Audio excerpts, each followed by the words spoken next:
Hello and welcome to Momentous 2 on 2 with myself, Marcus, and... Me, I'm back soon, I'm Ross. Excellent. So today it's not going to be a game of Guild Ball. This is actually a post-event analysis and a bit of chat just about an event we went to. And what event did we go to? We went to, what was it called, It Marcus? was called Lost at Sea, and it was a bag of holding. It was on the 19th of January, and so we live in London. Yep. Okay, sit down. We're moving up. Okay. Whoop, dear. There goes your case. Yeah, it's my case. So yeah, we here we go.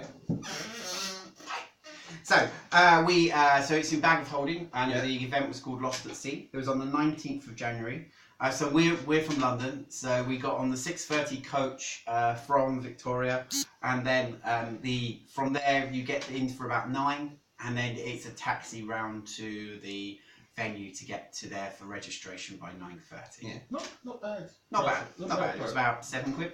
Yeah, that's £7 for the taxi and less than 15 quid for the coach. Yes. Which isn't too bad at all. No.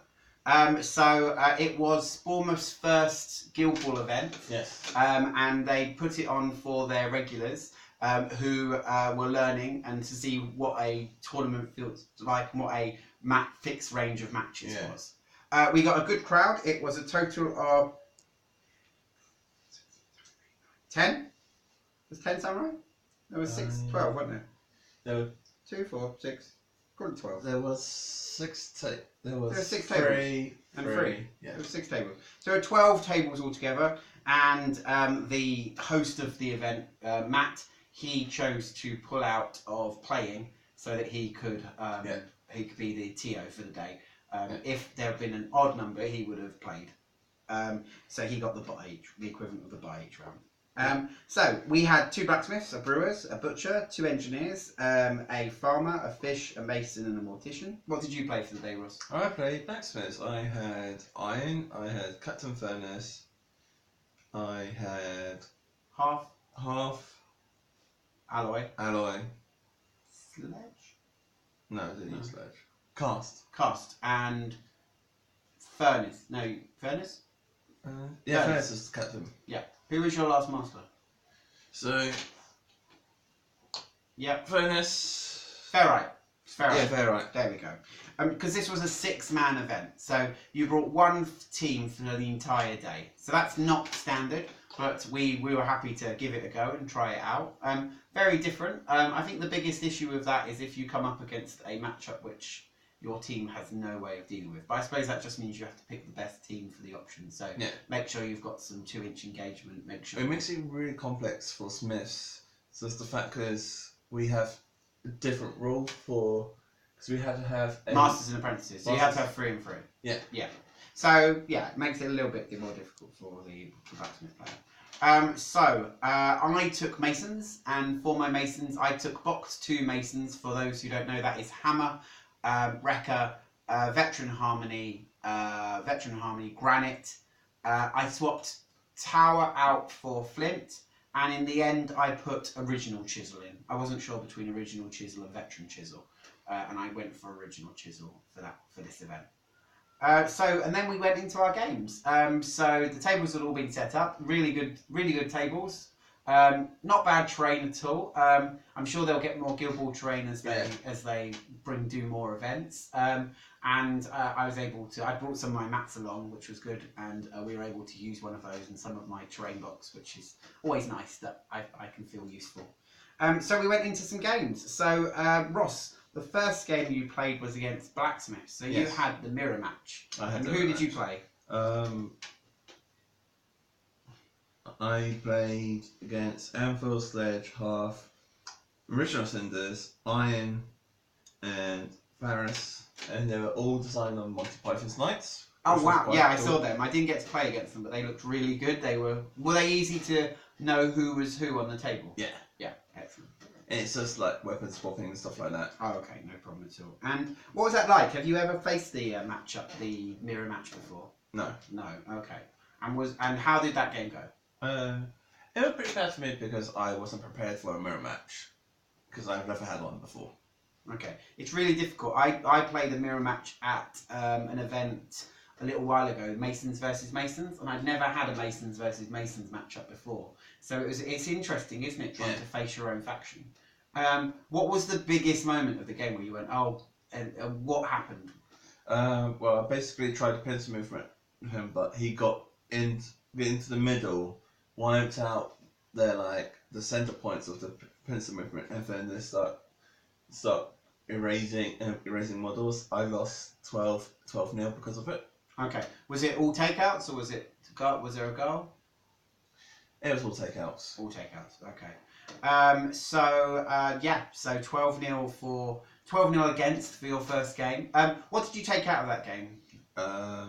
That Ferrite is very good in the mirror match, and so is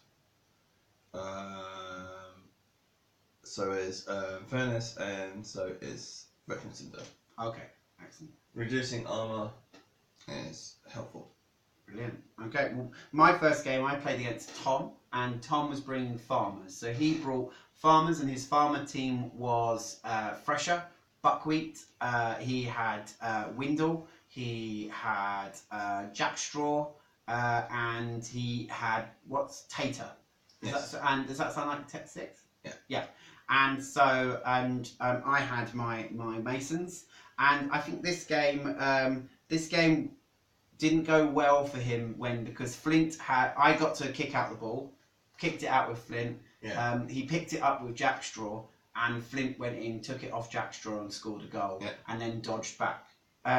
Because he then moved Fresher up the board to take advantage of Flint being in his lines, he placed himself, and so that allowed me to start bringing my forces up the pitch. And also, Harmony was able to mitigate Jackstraw attempting his snapback goal. So by the time the snapback happened, it was turn 2, and by that point, Flint could stand up and go again. This meant that after Hammer had taken Fresher down to a single wound, and then Chisel finished him off, it meant all I needed was a takeout and big Windles on the table, and that allowed Poor Windle allows me to just keep hitting him until he fell over. I think the biggest, it's fine, that just means we're down to 15%. I think the biggest moment in that game was when I was able to start rapping with Hammer onto onto Windle, and the damage just kept coming. And we joked about it at the time, about the story that had just been done lately of Windle having his himself ripped apart by who was it in the story? I can't remember. I know who it was because in it's the claw guy. No, because in the game, he's not that good, and we're talking about veteran Fangtooth. Ah, okay. Because veteran Fangtooth in the stories is a monster, and he basically unleashed himself. Yeah. Yet veteran Fangtooth in the game doesn't have Fangtooth unleashed. Yeah, true. But yeah, so that was game 1. So I won that one, and that one ended, I think it was 12-8. So he got himself 2 goals by the end of it, and I got myself my 12 points. Yeah. So we're going to game 2. And game 2, I'll talk about mine first if you want, and then we'll talk about yours. So game 2, I played Richard, and Richard was run in Pinvice. So this was Pinvice, Engineers. So this was Pinvice, Compound, Veteran Velocity, who I haven't seen for a while. Hoist, Ratchet, and Mainspring is the little guy. And this one was a goal. This one was a bit of a goal fest. He got his first turn goal with Pinvice because he was very good at keeping his models out of the range of Flint. I kept pushing Flint up the board with hitting him with Wrecker to push him up, giving him more movement with Hammer because he can legendary to give himself another +2, and he just having to keep full back in his lines just so that Flint couldn't get that first goal. He then got it to the end of the line to Pinvice, and Pinvice used Well-Oiled Machine between herself and the little Mainspring. Yeah. What I was trying to do, my big moment in that game was because I could see Flint wasn't going to get his turn 1 goal. And I instead went with him and tried to get Mainspring away, out of the range of Pinvice's shot with push dodges. I tried to push dodge little mainspring back to my lines so that he couldn't use it to use all the dodges. But unfortunately, my charge got me 1 hit, so I did 1 damage to mainspring rather than the push dodge that I needed. So he got his push dodge, he got his well-oiled machine goal. Hammer took his rage out on Pinvice, but this kept my force back on my lines. Turn 2, I got rid of Pinvice, and I also took out Hoist and got a goal with Chisel. So, you know, my numbers are looking good, but because I took the goal, the snapback happened with Veteran Velocity. Yeah. So that meant we're 8 all, but I kicked. And the time's running out, because we only had an hour and a half a game, didn't we, to actually play. There was no clock, but you had an hour and a half to play. So a lot of the time was running, you know, time was running out, especially for goal teams where they were working out their goal lanes. So there was, so by that point, I went into Veteran Velocity with Hammer, I hope, you know, trying to take her down, and I missed on a charge with Hammer, so that's 4, 7, 11, 10 dice needing 2 5s, nothing. And then she double dodge, double pushes off of me. Which she shouldn't have been able to double push me, because Hammer's immune to the first push, and I forgot.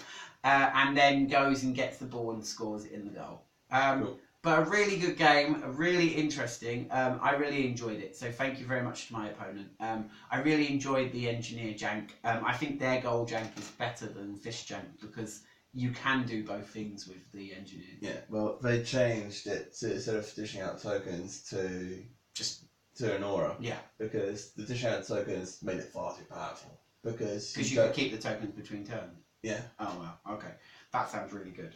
Ross, what did you play second turn? I played Bruce second turn, and he had Estes, Gum, Stoker, Spigot, Pine Pot, and Avarice and Greed. I asked him why he had Avarice and Greed, and he basically said he wanted to use Union before Union is no longer a Merc force. Okay. It was a fun game. 1 takeout, and he had 1 takeout. It was a complete goal first. And I scored the first goal at the end of turn 2 because I kept the ball onto Ferrite, and I took the initiative, got Ferrite into someone, well, used Legendary to got her into someone, got the momentum I need, and scored the goal.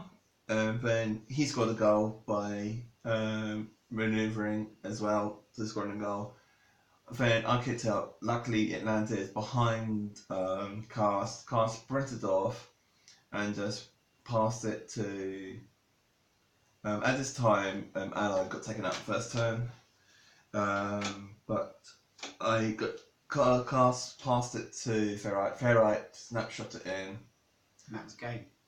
No, because I had Furnace doing it as well. So you got 2 snapshot goals in the end. 2 snapshot goals and a normal goal. All from Ferrite. So yeah, I mean, she's got a 4-8 kick. Yeah. So 4-8 kick. So you stand her 8 inches away from the goal. So if the opponent doesn't choose to push her out of range of the goal, then that's going to happen. But a really interesting game. What was the turning moment? Was it just getting the ball back to Ferrite? The turning moment was when he left a wide enough space for there was no obstructions. The ball went where I wanted it to go, and the game ended in 10 minutes. Okay. Yeah. It was really interesting because Ross came walking past, and I was like, "Oh, what's going on?" And he said, "Oh, the game's over." And I was like, "Oh, cool. Okay." that was all goals then.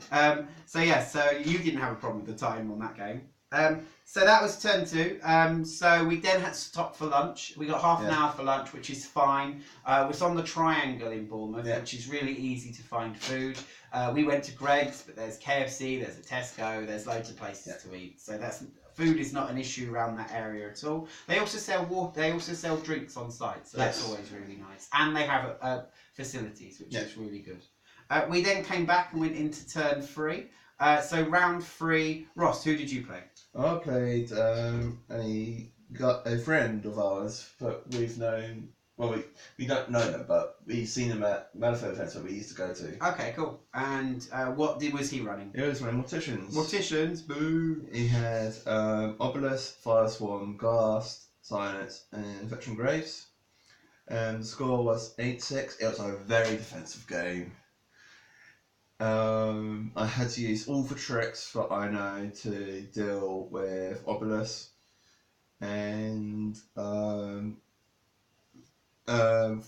game. Best thing was Obelisk trying to get out of Half's engagement range.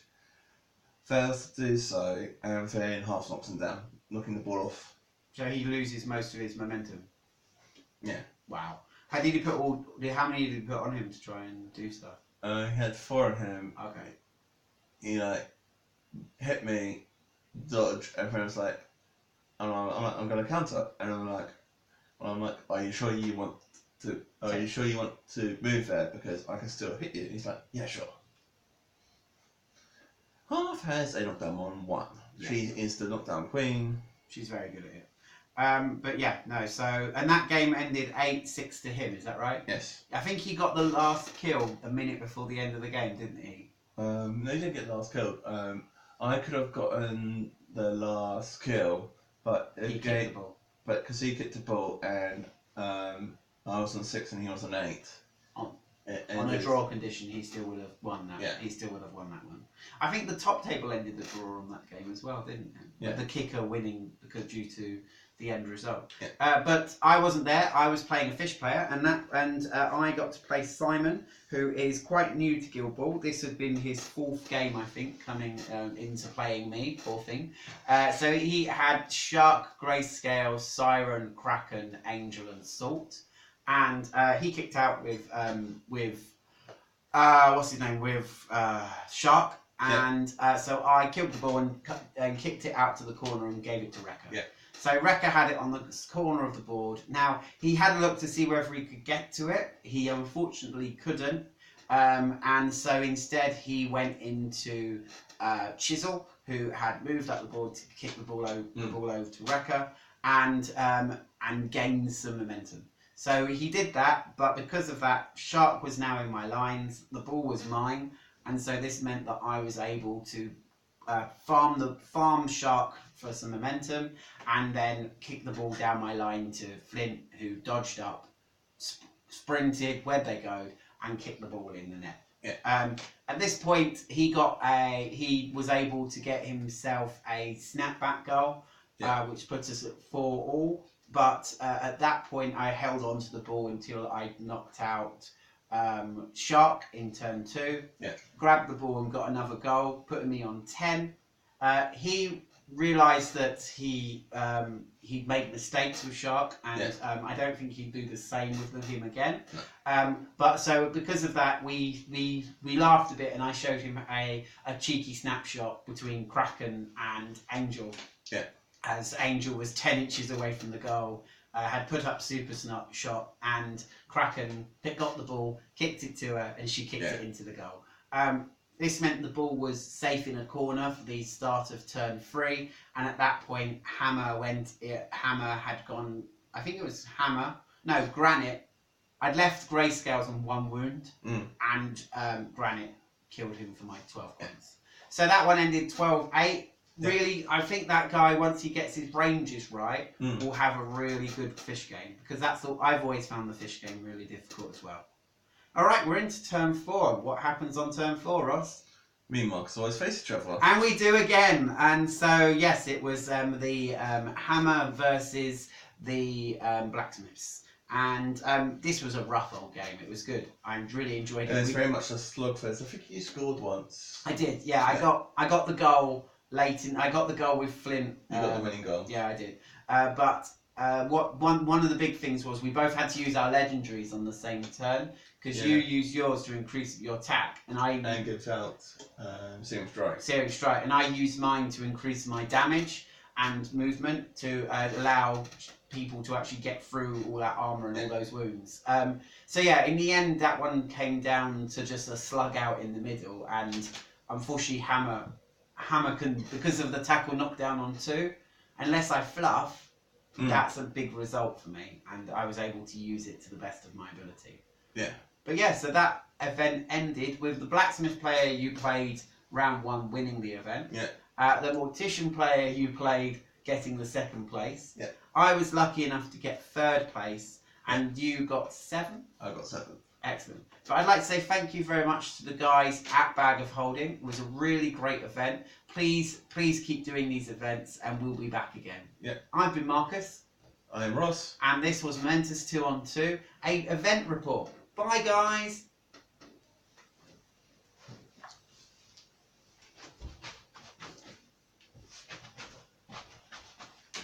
20 minutes. That's good.